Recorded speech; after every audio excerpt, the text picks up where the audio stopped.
Di sini. Silakan, Pak. Saya rasa kita sama, rakyat Indonesia, saya, kita semua.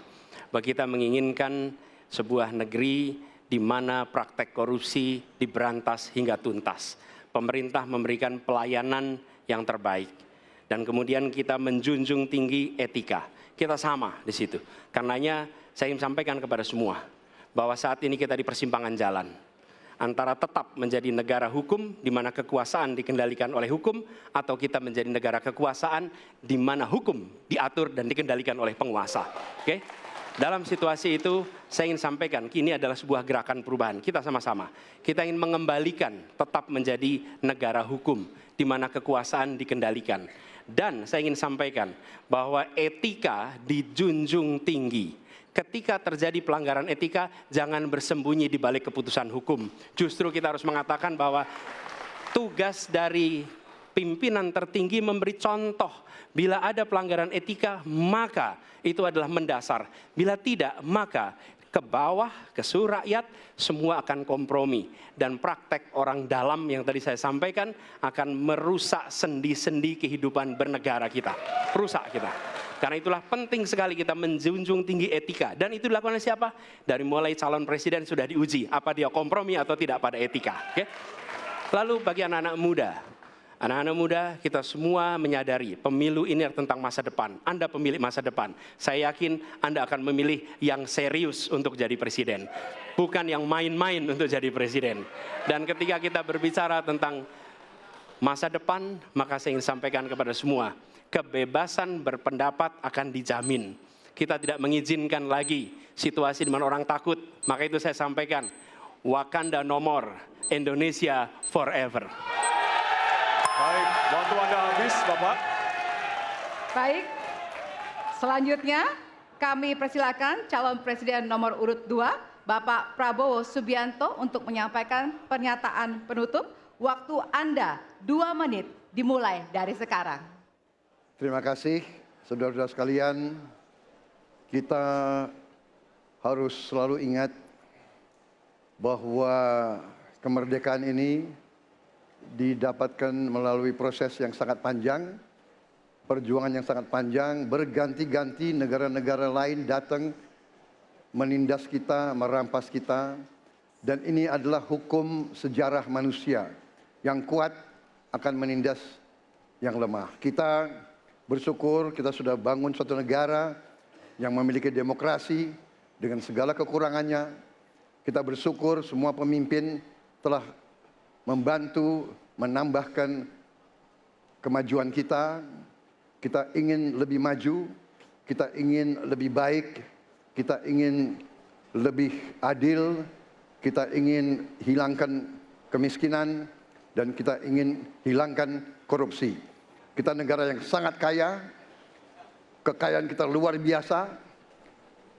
Kami, Prabowo Gibran, Koalisi Indonesia Maju, siap melanjutkan fondasi yang sudah dibangun oleh pendahulu-pendahulu kita. Kita yakin Indonesia akan melompat menjadi negara hebat, negara maju, negara makmur, negara adil.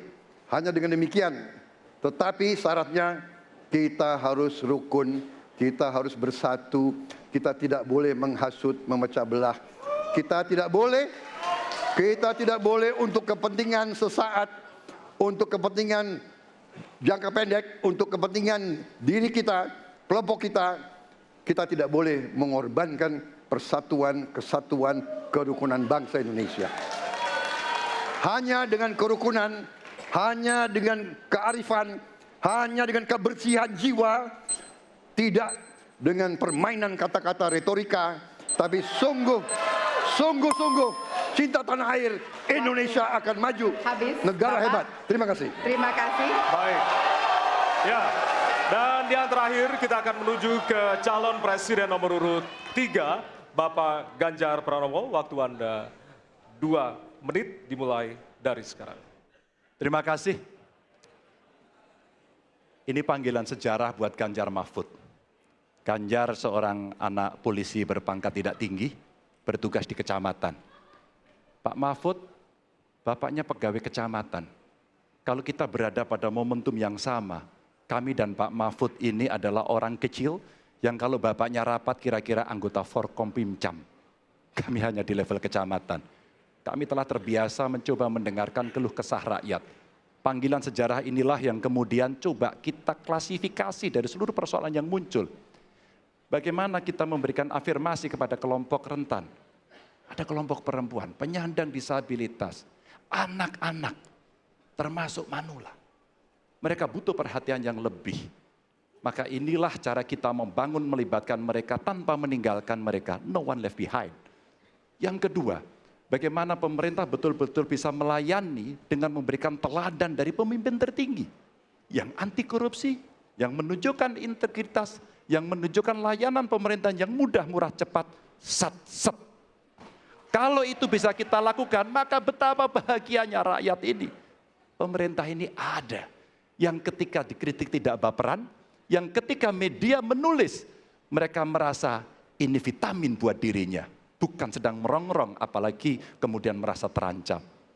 Maka kalaulah kemudian demokratisasi ini bisa kita laksanakan dengan baik, sesuai dengan amanah reformasi, nggak ada lagi cerita Bu Sinta, nggak ada cerita Mas Butet, nggak ada cerita Melki, tidak ada itu. Karena dewasa kita dalam berdemokrasi, maka dalam penghormatan terhadap HAM, mari kita konsisten antara pikiran, perkataan, dan perbuatan. Dan saya berdiri bersama korban untuk keadilan. Terima kasih. Mohon maaf kalau ada kata-kata saya yang kurang.